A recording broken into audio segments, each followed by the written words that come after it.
Hello, maayong adlaw sa inyong tanan. Ngayon magdi-deliver kami ng oil bendo sa Cebu City.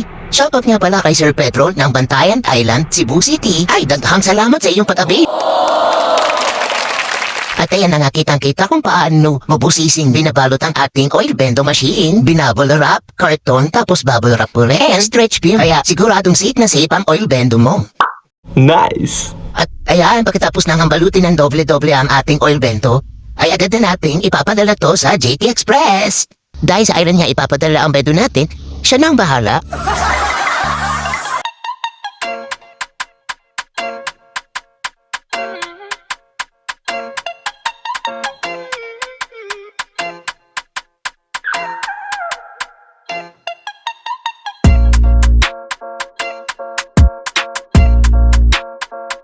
At ayun lang, ganun lang kadali. Ipa-deliver ang ating bendo. Thank you for watching. Bye-bye!